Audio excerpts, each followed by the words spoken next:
The next chapter that we have to introduce in biology is control and coordination. Whether it is plants or animals, we have a large number of organs with the help of which these living organisms they function.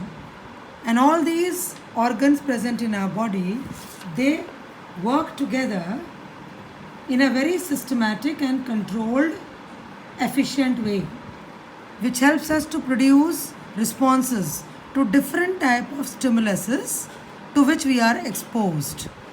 Say for example, nowadays it is very hot, बहुत गर्मी है. So we are responding to this stimulus in a different way. At the same time, if the temperature outside dips, एकदम से ठंड हो जाए, then our response to that change in temperature is different. We are exposed to an external world. हमारे आसपास बहुत सारे changes होते रहते हैं जिनका हमारे ऊपर असर होता है, चाहे हम animals हो चाहे वो plants हो.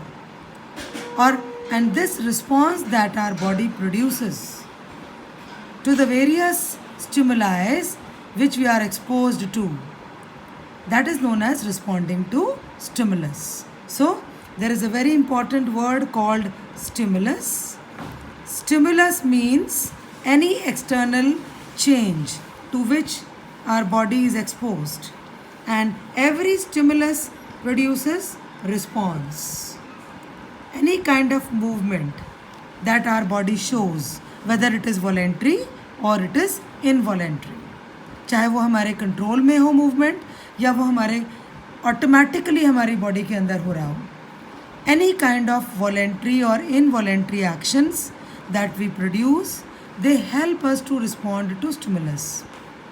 In all, अगर हम इन सब बातों को एक साथ मिलाकर बोलें तो हमारी बॉडी बाहर होने वाले चेंजेस को जिस तरह से रिस्पॉन्ड करती है, एक कंट्रोल्ड मैनर में रिस्पॉन्ड करती है, उसका क्या सिस्टम होता है हमारी बॉडी में, ये सब कैसे होता है, that we have to understand in this chapter.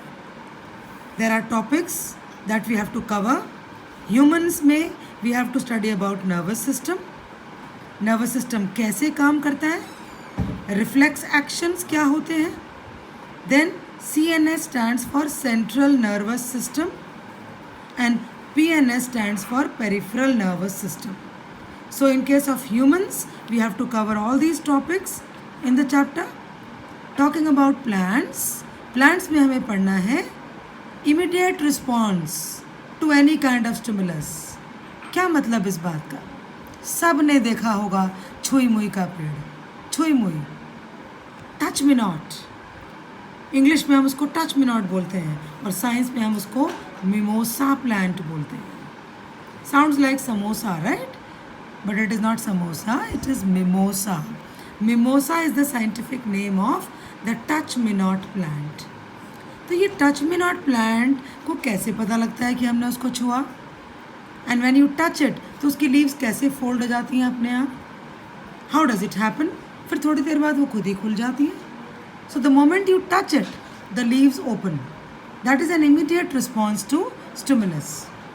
हमारा जो टच है वो स्टिमुलस है और लीव्स का बंद होना एक इमीडिएट रिस्पॉन्स है. ये कैसे होता है? That we have to study in plants. Then movements due to growth. अब एक छोटा सा सीड आपने लगाया और वो सीड सन की तरफ ही सीधा सीधा सीधा सीधा ग्रो किए जा रहा है, इधर उधर टेढ़ा मेढ़ा क्यों नहीं ग्रो करता? अगर एक सनफ्लावर का फ्लावर है तो वो सन के मूवमेंट के साथ साथ अपनी पोजीशन बदलता रहता है. Clear? Movement due to growth means movement भी हो रहा है और ग्रोथ भी हो रही है. तो ये कैसे होता है? एक प्लांट की हाइट, एक रोज़ का प्लांट है वो 4 या 5 फीट पे आके रुक जाता है.